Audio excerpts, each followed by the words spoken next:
देवरानी के ठेले पर जेठानी के रेस्टोरेंट में ईद की पार्टी। भाईजान, बड़े दिनों बाद आपसे मिलकर अच्छा लग रहा है। अरे तशरीफ लाइए बहू। अरे ओ बहू, जरा चाय नाश्ता तो ले आना। जी अम्मी, अभी लेकर आई। इतना कहकर फातिमा की बहू आसमा पड़ोस की दुकान से दूध, नमकीन, बिस्किट ले आती है और मेहमानों को चाय नाश्ता करवाती है। आसमा कभी नहीं सुधरेगी। भला घर आए मेहमानों को चाय नाश्ता करवाया जाता है, मैं भी उनके लिए रेस्टोरेंट से कुछ अच्छा ऑर्डर करती हूँ। इतना कहकर नूरी महंगे रेस्टोरेंट से मिठाई, लस्सी, रबड़ी, महंगे बिस्किट ऑर्डर करती है, जिसका बिल करीब 2000 का बनता है और ये पैसे नूरी अपने शौहर आलम से लेती है। जहाँ एक तरफ आसमा कम पैसों में घर आए मेहमानों को चाय नाश्ता करवा देती है, वहीं नूरी घर आए मेहमान के लिए इतना महंगा रेस्टोरेंट से खाना मंगवा कर क्या जताना चाह रही थी। क्या यह सचमुच नूरी का दिखावा था या आसमा को नीचे दिखाने की चाल? इसे जानने के लिए कहानी में थोड़ा पीछे चलना होगा। फातिमा और जावेद अपने बेटे और बहू के साथ रह रहे थे। जहां फातिमा की बड़ी बहू नूरी थोड़ा दिखावे में रहती थी, तो वहीं छोटी बहू आसमा सीधा साधा जीवन जीती थी। एक रोज घर पर जावेद के बड़े भाई का आना होता है। अरे आइए, तशरीफ लाइए बहू, जरा चाय नाश्ता तो ले आना। घर आए मेहमान के लिए अब आसमा पास की दुकान से नमकीन, बिस्किट ले आती है और घर आए मेहमान को चाय नाश्ता करवाती है। लेकिन कुछ देर बाद नूरी ये सब देखकर बाहर से नाश्ता ऑर्डर कर देती है। अरे बहू, इतना कुछ मंगवाने की क्या जरूरत थी? भाईजान के लिए, उन्हें डायबिटीज है। क्या जरूरत है मेरी बड़ी बहू को इतना दिखावा करने की? चाय नाश्ता काफी नहीं था? घर आए मेहमान तो मिठाई, लस्सी, चाय नाश्ता, रबड़ी का लुत्फ उठाते। वहीं नूरी किचन में जाकर आसमा से कहती है, अरे आसमा, लगता है तू मेहमानों के लिए खाना बना रही है। हाँ, अम्मी जान ने कहा है मेहमानों के लिए कुछ अच्छा बना दूं। वो बिना खाए जाएंगे तो उन्हें भी अच्छा नहीं लगेगा। रहने दे, मैंने बाहर से कुछ अच्छा ऑर्डर कर दिया है। तेरे हाथ का ये खाने से अच्छा तो वो बाहर का खाना खाएं और दो तारीफ करके जाएं। जरूर इन्होंने बाहर से कुछ मंगवाया होगा। ये और इनके दिखावे। आसमा, जो कि सीधी सादी और साधारण जिंदगी जीना पसंद करती थी, वहीं नूरी के पति की ज्यादा कमाई होने के कारण वो ज्यादा पैसे उड़ाया करती थी। अम्मी जान, मैंने खाना बाहर से मंगवा लिया है और खाना लगा दिया, आप लोग खाना खा लीजिए। क्या बात है बहू, बाहर से क्या कुछ मंगवाया है? मुरादाबादी बिरयानी, कोरमा, कबाब, फ्राई चिकन, रुमाली रोटी और मीठे में खीर। क्या बात है, ये सब तो मेरा फेवरेट है। लेकिन मुझे हार्ट की प्रॉब्लम भी है। अब साथ में बेगम जान नहीं है तो खा लेता हूँ। बहू, तुझे मैंने सादा खाना बनाने के लिए कहा था, तो फिर ये सब मंगवाने की क्या जरूरत थी? इनकी तबीयत बिगड़ जाएगी तो बाजी मुझे ही सुनाएंगी। माँ जी, मुझे दीदी ने कहा कि कुछ अच्छा बाहर से ऑर्डर कर दिया है। इसकी तो आदत है पैसे खर्च करने की, भले ही मेरे बेटे की जेब क्यों ना ढीली हो जाए। घर आया मेहमान तो बाहर से ऑर्डर किया हुआ खाना खाकर खुशी खुशी जाता है, लेकिन आलम का 5000 का बिल बैठ जाता है। आपको पता है, आज आपने खालू जान आए थे। अम्मी ने मुझे चाय नाश्ते के लिए कहा तो मैंने पड़ोस की दुकान से नमकीन, बिस्कुट और चाय उन्हें दिया। लेकिन जब दीदी को पता चला घर में कोई मेहमान आया है तो आलम की जेब ढीली कर दी होगी। ना सिर्फ नाश्ते में लस्सी, मिठाई, रबड़ी मंगवाया, बल्कि खाने में मुरादाबादी बिरयानी, कोरमा, रुमाली रोटी, कबाब, ये सब मंगवा कर 5000 से ज्यादा का बिल बैठवा दिया भाईजान का। नूरी अपनी अमीरी और दिखावे में घर आए मेहमानों को रेस्टोरेंट का खाना खिलाती तो वहीं आसमा नुक्कड़ के ठेले से ही खाना मंगवाकर अपने मेहमानों का स्वागत कर देती। लेकिन दोनों में काफी अंतर था। एक पैसा बचाती तो दूसरा उड़ाना जानती थी। एक रोज नूरी शॉपिंग करके लौट रही होती है। नूरी, मुन्ना के मशहूर कबाब ये बहुत फेमस है, चलो चलकर खाते हैं। लेकिन आसपास तो कोई बड़ा रेस्टोरेंट नहीं दिख रहा मुझे इस नाम से। अरे सामने देखो, तुम्हें वहाँ ठेला नजर नहीं आ रहा? तो क्या अब मैं इस ठेले से कबाब खाऊंगी? छी! अरे ये लोग ना हाथ साफ करते हैं ना सफाई से खाना बनाते हैं, और उनके तेल से इतनी बदबू आती है कि उसमें डूबकर आत्महत्या करने का मन कर जाए। अच्छा बाबा, समझ गया, तुम्हें रेस्टोरेंट का खाना है, चलो फिर। दूसरी तरफ देर शाम मंडी से सब्जी लेने अपने शौहर के साथ निकली आसमा चिकन शावरमा खाने आदल चिकन शावरमा के ठेले पर पहुंचती, अपने शौहर के साथ शावरमा खाती है। कितना अच्छा टेस्ट है इस चिकन शावरमा में। आखिर पसंद भी तो मेरी है। अब दोनों जब देर शाम घर आते तो साथ में अपने अम्मी अब्बू के लिए खाना लाते हैं। अच्छा, तो आज बाहर का खाने को मिलेगा। आलम, क्या लेकर आया है तू? जरूर महंगे रेस्टोरेंट से लाया होगा। हाँ, तुम्हें तो वही महंगे रेस्टोरेंट से ज्यादा तेल मसाले वाला खाने का मन करता है। अम्मी जान, आपके लिए भी आसमा कुछ लेकर आई है, गंदे तेल और गंदी जगह से ठेले का शावरमा। हाँ तो क्या हुआ, तेरी तरफ फिजूल खर्ची तो नहीं करती वो? वैसे कम पैसों में बीमारी का घर भी मिलता है। नूरी आसमा को ताने देने का कोई मौका नहीं छोड़ती। ऐसे ही समय बीत रहा था, ईद नजदीक आने वाली थी और ईद की पार्टी के लिए नूरी लिस्ट तैयार कर रही थी। ड्राई फ्रूट्स, खजूर, सेवैयां, मटन कोरमा, चिकन कबाब, मलाईदार करी, मीठा चावल, बिरयानी, ये सब शहर के सबसे महंगे रेस्टोरेंट से ऑर्डर करूंगी। खाने वाले उंगलियां चाटते रह जाएंगे। अरे क्या बात है, ईद की पार्टी की तैयारी शुरू है। और होगी भी क्यों नहीं, आखिर मुझे महंगे रेस्टोरेंट से जो मंगवाना है तो थोड़ा बजट देखना पड़ेगा। लेकिन तू क्यों पूछ रही है? तुझे तो मोहल्ले वाले पप्पू की बिरयानी ही पसंद है। हाँ, उसमें ज्यादा स्वाद है ना, इसलिए। इतना कहकर आसमा अपने कामों में लग जाती है। ऐसे ही समय बीतता है और अब ईद वाले दिन सुबह से ही घर में मेहमान आने लगते हैं। मुबारक हो भाईजान। ईद मुबारक आपको भी। इधर नूरी सज धज कर रेस्टोरेंट से खाना आने का इंतजार कर रही थी। दूसरी तरफ आसमा ने भी पास की पप्पू बिरयानी वाले से बिरयानी, कोरमा कबाब मंगवाया था और पास की मिठाई की दुकान से मिठाई और सेवैयां। बहू, बाहर से तूने खाना मंगवाया है, वो देने आया है। हाँ हाँ, मैंने ही मंगवाया है अम्मी, रेस्टोरेंट से खाना। घर का माहौल काफी खुशनुमा था। हर कोई एक दूसरे से गले मिल रहा था और आपस में खुशियां बांट रहा था। इधर आसमा भी सभी के लिए खाना लगा चुकी थी। वहीं दूसरी तरफ नूरी ने भी महंगे रेस्टोरेंट से जो खाना मंगवाया था वो भी आ चुका था। अरे आइए आइए, खाना लग चुका है। घर आए मेहमान सबसे पहले महंगे खाने की तरफ बढ़ते हैं। उसका रंग, खुशबू ठेले के खाने से अलग था, लेकिन जैसे ही एक दो लोग वो खाना खाते उन्हें वो खाना अजीब लगता है। खाला, ये कबाब कुछ अजीब लग रहा है, जैसे बासी हो। नूरी बेटा, और ये सेवैयां भी कुछ ठीक नहीं लग रही हैं। नूरी अब रेस्टोरेंट से मंगवाया खाना चखने लगती है, लेकिन सच तो ये था कि रेस्टोरेंट का महंगा खाने में से सिर्फ बदबू आ रही थी। सेवैयां की दूध खट्टी हो चुकी थी। हो सकता है आते आते खाना खराब हो गया हो, लेकिन ये सब छोटी बहू ने पास से ही मंगवाया है। फातिमा की बात सुनकर बाकी लोग आसमा का मंगवाए हुए ठेले का खाना खाने लगते हैं, लेकिन खाने की खुशबू और खाने के स्वाद से सभी उस ठेले वाले कबाब, बिरयानी, चिकन फ्राई की खूब तारीफें करते हैं। मेरे किए कराए पर पानी फिर गया। ईद के मौके पर इन महंगे रेस्टोरेंट वालों ने मेरी सभी के सामने बेइज्जती करवा दी।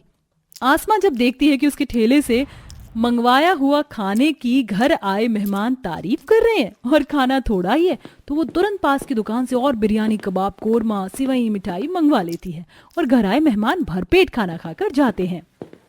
आज तो छोटी बहू ने हमारी नाक काटने से बचा ली, वरना बड़ी बहू के बड़े रेस्टोरेंट के खाने ने तो हमें कहीं का नहीं छोड़ा था। पूरे 10,000 का खाना मंगवाया था इसने, और हुआ क्या, सारा खाना खराब। आपको पता है, मुझसे तो आसमा ने 1 रुपए नहीं मांगा, बल्कि उसने महीने के राशन से पैसे बचाकर ईद की पार्टी में पैसे लगाए हैं। तभी तो इसे कहती हूँ कि दिखावा करने से कुछ नहीं होगा, पैसे बचाने भी आने चाहिए। इसने तो आलम की कमाई को अपना ATM समझ लिया है, जब चाहे जो मंगवा ले। मुझे माफ कर दीजिए, मुझे नहीं पता था कि मैं जिस महंगे रेस्टोरेंट से खाना मंगवा रही हूँ उनके खाने की क्वालिटी इतनी बेकार है। तुम्हें तो बस दिखावा करना था। वो तो अच्छा हुआ पास से खाना आया था, ताकि खाना कम होने पर भी दोबारा खाना आ सका। आसमा पूरे मामले को संभालते हुए घर आए मेहमानों को निराश होकर जाने नहीं देती और ईद की पार्टी में घर आए मेहमान खुशी खुशी मेहमान नवाजी का लुत्फ उठाकर जाते हैं। अरे बहू तू हट जा, मैं खाना बना लेती हूँ। वैसे भी डॉक्टर ने तुझे चूल्हे के पास जाने से मना किया है। देख खांस खास कर तूने क्या हालत कर ली है अपनी। नहीं माँ जी, आप रहने दीजिए, आपको तो वैसे भी तबीयत खराब रहती है, मैं बना लूंगी खाना। माँ, आप ऐसे खांसते हुए खाना बनाती हो ना, मुझे बहुत बुरा लगता है। दादी, हम कब चूल्हा लाएंगे? जब घर में चूल्हा आ जाएगा तो माँ को बिल्कुल भी तकलीफ नहीं होगी ना। बहू तू तो पड़ोस वाली के साथ चूल्हा देखने के लिए गई थी ना, क्या हुआ? मैं चूल्हे की दुकान पर गई तो थी, लेकिन वहाँ बहुत महंगे महंगे चूल्हे थे। एक चूल्हा तो पूरे 3,000 रुपए का था, लेकिन वहाँ मैंने एक और चूल्हा देखा था। पता है, वो 3 मुंह वाला चूल्हा था। एक साथ दाल, सब्जी, रोटी सब बन जाएगी, लेकिन बहुत महंगा था, पूरे 5,000 रुपए का था। 3 मुंह वाला चूल्हा छोड़, 2 मुंह वाला चूल्हा लेने की भी हैसियत नहीं है हम लोगों की। न जाने कब तक हमें इस मिट्टी के चूल्हे पर खाना बनाना होगा। मुझे तो बस तेरी फिक्र होती है सबसे ज्यादा। हर गरीब को किसी न किसी चीज की हमेशा जरूरत होती है। ठीक उसी तरह इस गरीब परिवार को भी एक चूल्हे की जरूरत थी, लेकिन अपनी गरीबी और पैसों की कमी के चलते यह गरीब परिवार एक चूल्हा तक नहीं ले पा रहा था। क्या जिंदगी भर इस पूरे परिवार को इसी मिट्टी के चूल्हे पर खाना बनाना पड़ेगा? या इस गरीब परिवार के घर में भी अमीरों की तरह बिना धुआं करने वाला एक अच्छा चूल्हा जलेगा? इसे जानने के लिए कहानी में बने रहिए। फिर से आज तड़का जल गया है। अरे बहू, आज फिर से सब्जी जला दी क्या तूने? पूरे घर में धुआं धुआं हो गया, खांसी शुरू हो गई वो अलग। क्या करूं माँ जी, ये चूल्हे की आग इतनी तेज होती है कि तेल डालते ही खौल जाता है और जैसे ही प्याज डालो तो तड़का जल जाता है। अभी थोड़ी देर में धुआं खत्म हो जाएगा। मैंने खिड़की दरवाजे खोल दिए हैं। रोशनी इस चिलचिलाती गर्मी में चूल्हे के पास बैठकर चूल्हे के अंदर से निकलने वाले धुएं को सहन कर खांसते हुए जैसे तैसे करके खाना बनाती है। थोड़ी देर में सारा खाना बनकर तैयार हो जाता है और अब सब लोग खाना खाने के लिए बैठते हैं। माँ, इस सब्जी का स्वाद काफी अजीब लग रहा है। आज आपने सब्जी बनाते हुए जला दी थी क्या? रोटी भी आधी आधी जली हुई है। क्या बात है रोशनी, आजकल तुम खाना ठीक से नहीं बना रही हो। जो भी बनाती हो सब जला हुआ होता है। आप तो जानते हैं ना कि चूल्हे पर खाना बनाने में कितनी दिक्कत होती है। बार बार तड़का जल जाता है और आज तो रोटी बनाते हुए मेरा हाथ ही जल गया। ये देखिए कैसा लाल हो गया है। सुनिए जी, सरकार की तरफ से हमें 200 रुपये प्रति महीना सिलेंडर तो मिल रहा है। आप कहीं से चूल्हे का इंतजाम क्यों नहीं कर लेते? कब तक मिट्टी के चूल्हे पर खाना बनाना पड़ेगा? मैंने तो कबाड़ी वाले को भी बोल रखा है, अगर कोई पुराना चूल्हा आए तो मेरे लिए रख ले। नई चूल्हे की कीमत तुम तो जानती हो कितनी ज्यादा है। 3-4 हजार रुपए कहाँ से लाएंगे हम नए चूल्हे के लिए? बिना चूल्हे के खाना बनाने में रोशनी को काफी ज्यादा दिक्कत होती है। कई दिन गुजर जाते हैं। क्या मुसीबत है, आज फिर से ये मिट्टी का चूल्हा टूट गया। महीना भर भी नहीं हुआ था इस मिट्टी के चूल्हे को बने हुए। एक काम करती हूँ, बाहर से मिट्टी लाकर दोबारा बना लेती हूँ। सूखने में भी तो 1 घंटा लगेगा। रोशनी महीने में 1 से 2 बार मिट्टी का चूल्हा बना लिया करती थी, लेकिन हर कुछ दिनों में उसका मिट्टी का चूल्हा टूट जाया करता था, जिससे रोशनी को काफी ज्यादा परेशानी होती थी। ऐसे ही एक दिन, माँ बहुत जोरों की भूख लगी है, खाना दे दो ना। तुम दोनों मुंह हाथ धोकर आओ, मैं अभी खाना लगाती हूँ। दोनों बच्चे मुंह धोकर आते हैं और रोशनी प्लेट में खाना परोसती है। साक्षी और सुमन जैसे ही खाने का पहला निवाला खाते हैं, ये सारा खाना तो कितना ठंडा है। रोटी तो ठंडी होकर टाइट भी हो गई है, आप इसे गर्म कर दो ना। अरे ठंडी दाल तो पीने में बिल्कुल अच्छी नहीं लग रही है माँ, इसे भी गर्म कर दो। बेटा, चूल्हा जलने में वक्त लगता है और एक बार जल गया तो घंटे तक बुझता नहीं है। अभी जैसे तैसे खा लो, रात को मैं तुम्हें गर्म खाना ही खिलाऊंगी। चूल्हे की दिक्कत की वजह से रोशनी कभी कभी तो अपने बच्चों को बिल्कुल ठंडा ही खाना खिला दिया करती थी। चूल्हा जलाने के लिए रोशनी को हर 2 दिन में पास के जंगल से लकड़ी लानी पड़ती थी, लेकिन आज रोशनी का पति आनंद जंगल से लकड़ियां लेकर आता है। क्या हुआ जी, आज लकड़ी लाने में आपको काफी वक्त लग गया? और ये इतनी सी लकड़ियां क्यों लेकर आए हैं? ये तो हफ्ते भर में ही खत्म हो जाएंगी। अरे अब सरकार ने जंगल से लकड़ी काटने पर रोक लगा दी है। इन लकड़ियों को भी मैं बड़ी मुश्किल से लेकर आया हूँ। बाहर भी दुकान में काफी महंगी महंगी लकड़ियां मिलती है। एक तो हम चूल्हे को लेकर पहले से ही परेशान थे और अब ये लकड़ियों की मुसीबत। भगवान भी हम पर मुसीबत बरसाने में बाज नहीं आते हैं। मुझे लगता है कि पूरी दुनिया में उन्हें हमारा ही परिवार दिखता है तकलीफ देने के लिए। अरे रोशनी बहू, और कितना वक्त लगेगा? तू तो जानती है कि मुझे दवाई खानी होती है। डॉक्टर ने मुझे समय पर खाना खाने के लिए कहा है। क्या करूँ माँ जी, ये चूल्हे पर एक वक्त में सिर्फ एक ही चीज बनेगी। अभी तो बस सब्जी ही बन रही है। रोटी सब्जी बनने में थोड़ा वक्त लगेगा ना। जब तक रोटी चावल बनेगा तब तक तो मेरी भूख ही मिट जाएगी। दवाई भी समय से खानी होती है मैं खाली पेट दवाई खा लूंगी। सुमित्रा चिढ़कर खाली पेट दवाई खाकर सो जाती है, जिससे रोशनी को काफी बुरा लगता है, लेकिन वो बेचारी कर ही क्या सकती थी। हर रोज की तरह रोशनी चूल्हे पर खाना बना रही होती है। चूल्हे से निकलने वाला धुआं पूरे घर में भर चुका था और वो दरवाजे के सहारे बाहर निकल रहा था। वहीं आनंद भी जब दोपहर में खाना खाने के लिए घर आता है और अपने घर से धुएं को बाहर निकलता हुआ देखता है तो, हे भगवान, ये मेरे घर से धुआं कैसे निकल रहा है? कहीं घर में आग तो नहीं लग गई? आनंद जैसे ही घर के अंदर जाता है तो देखता है कि वो धुआं चूल्हे की आग की वजह से निकल रहा है। वहीं रोशनी बहुत बुरी तरह से खांस रही है। खांस खांस कर रोशनी की तबीयत काफी खराब हो गई थी, जिसके चलते आज आनंद रोशनी को डॉक्टर के पास लेकर जाता है। चूल्हे का धुआं इनके लंग्स में भर चुका है। अगर ये इसी तरह चूल्हे पर बैठकर खाना बनाएंगे तो कल को इनकी तबीयत और खराब हो सकती है। ये ज्यादा दिनों तक चूल्हे पर खाना नहीं बना। डॉक्टर की बात सुनकर वो सभी लोग काफी ज्यादा परेशान हो जाते हैं। उनके पड़ोस में रहने वाली विद्या आज जब रोशनी से मिलने के लिए उसके घर जाती है तो रोशनी उसे सारी बात बताती है।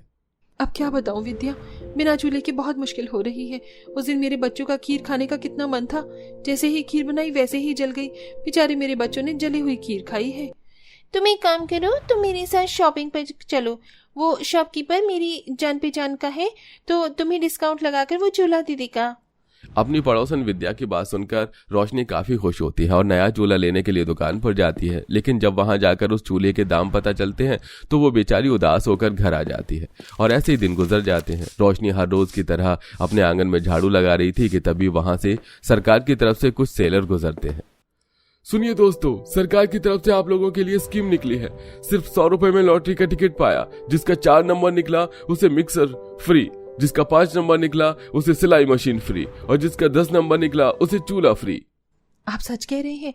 इस लॉटरी की टिकट में अगर 10 नंबर निकलेगा तो चूल्हा फ्री मिलेगा? बिल्कुल फ्री, उसका 1 रुपया भी नहीं लगेगा?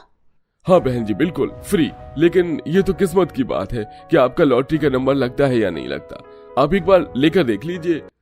रोशनी उस सेलर की बात सुनकर जल्दी से घर में जाती है और घर खर्च के पैसों में से 100 रुपए का नोट निकालकर उस सेलर से लॉटरी का टिकट ले लेती है।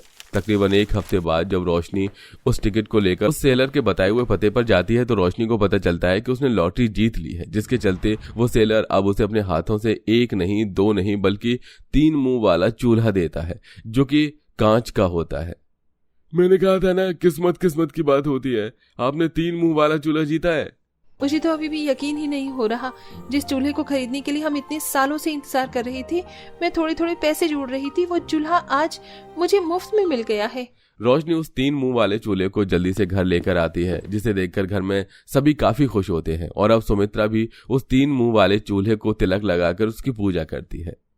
माँ, अब तो आप एक साथ चावल, सब्जी और खीर भी बना सकती हो, है ना? इस पर तो खीर जलेगी भी नहीं। हाँ मेरी बच्ची, अभी भी नहीं। सुनिए जी, अब आप जल्दी से सरकार की तरफ से जो 200 रुपए प्रति महीना सिलेंडर वाली स्कीम है उसके लिए अप्लाई कर दीजिए। अब वक्त आ गया है कि हम बस सिलेंडर ले लें। आनंद फौरन सिलेंडर के लिए अप्लाई कर देता है और 1 हफ्ते के अंदर ही उनके घर पर सिलेंडर भी आ जाता है, जिसके बाद अब रोशनी नए सिलेंडर और अपने 3 मुंह वाले चूल्हे पर सबके लिए अच्छा खाना बनाती है और साथ में उनके लिए खीर भी बनाती है। इन दिनों के बाद बिना जली स्वादिष्ट खीर खाकर पूरा परिवार काफी खुश होता है। अरे ये खीर तो बहुत ज्यादा स्वादिष्ट है और बिल्कुल भी नहीं जली है। खाना भी काफी अच्छा बना है। मुझे तो बस मेरी बहू की फिक्र थी। खास कर क्या हालत हो गई थी बेचारी की। अब बिना खांसे मेरी बहू आराम से खाना बना सकेगी। और नहीं तो क्या माँ जी, मुझे अब खांसना भी नहीं पड़ेगा। एक साथ में ही तीनों चीज बनकर तैयार हो जाएंगी और बार बार खाना गर्म करने की भी झंझट नहीं होगी। बस गैस जलाया और हो गया खाना गर्म। कहने को तो बस एक मामूली 3 मुंह वाला चूल्हा था, लेकिन इस गरीब परिवार के लिए ये किसी वरदान से कम नहीं था। अब रोशनी बिना खांसे, बिना किसी तकलीफ के 3 मुंह वाले चूल्हे पर हंसी खुशी खाना बनाती थी।